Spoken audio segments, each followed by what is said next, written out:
the hour. It's time to bring in Monmouth head coach Kevin Callahan. Good morning, coach. Good morning, Mark. How are you? Doing fine. Hope you're well. Hawks with a tough setback at Kent State, but you get to finally open up at home this Saturday. First, talk about the game against the Golden Flashes, and we'll start taking questions. Talk about.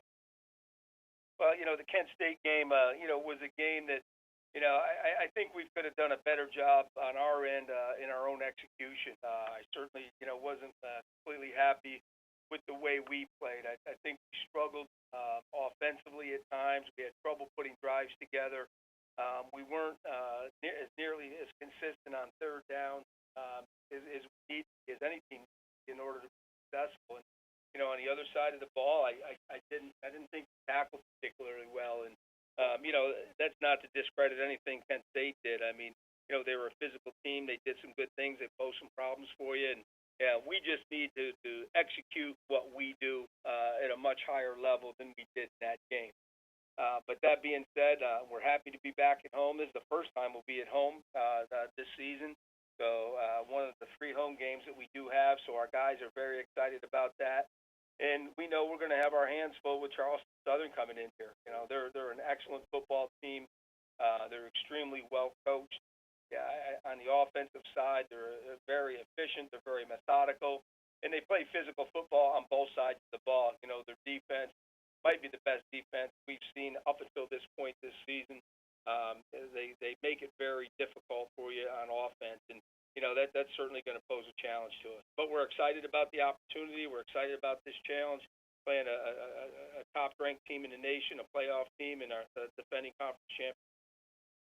All right, Coach, we'll start taking questions for you. Press star 1 on the phone or click Q&A link top of your browser and raise your hand if you join us. Coach, last year you had a ranked team come in and have success. Just the prospect of opening not only your home season, you got a conference game and a ranked team all in one. Just kind of talk about how that's all going to be on Saturday. Well, there's certainly a lot that's going into this game. As you said, we're home for the first time. It's a conference opener for us. It's the defending conference champion, and you said a ranked team, which is very deserving, I think, after watching them play. We know we've got a lot of challenges on both sides of the ball, and, we're going to have to play an extremely good game, an extremely efficient game. We're going to have to execute better than we've executed in these last 3 weeks to make sure that we give ourselves the best opportunity to be successful. All right, Coach, next question for you are from Josh Newman of the Asbury Park Press. Go ahead, Josh. Good morning, Cal. How are you? Good, Josh. Good. With only 5 games played, how margin for error as you go through the conference only that game to play? Well, I think there's a premium on every single game when you get into conference play. As you mentioned, there's only 5 opportunities to play in the conference. You've got to make sure that you're making the most out of every one of those opportunities. There's not a margin for error. I think and anybody in the league would tell you that. So you've got to be ready to put your best foot forward, to play your best football at every one of those 5 opportunities. Darren and Brett are both off nice starts. How benefit the offense whether that's Boy or Devin Phelps or somebody else? Well, I think it would be significant for our offense to have that happen. The more weapons you have, the more opportunities to get the ball in different people's hands. I think makes it more difficult on defenses to focus in on any one or any 2 players. The more explosive plays we can have, I think the better for our offense. So I think that would be a tremendous advantage for us offensively if we get that third guy to emerge, become a guy that we can depend on and go to. I know it's early in the season, but has Vaughn progressed any further? Yeah, he's making progress. He's getting better each day. We're still not certain what the weekend's going to hold for him. We're hopeful that he'll be ready to go. I know he's working very hard. He's been in the training room, since the Delaware State game, doing everything he possibly can to make sure that he's ready for this week. Thank you, Cal. Yep. Thanks, Josh. Coach, I got a couple more questions for you before we move on. Zach Welch led the team team in rushing, third different running back squad on the ground. A nice problem to have with multitude of running backs to be able to interchange. Well, Zach's been a guy that, we would, frequently use to spell Cheney, a guy we could feel we could get quality plays, quality snaps from during the course of the game.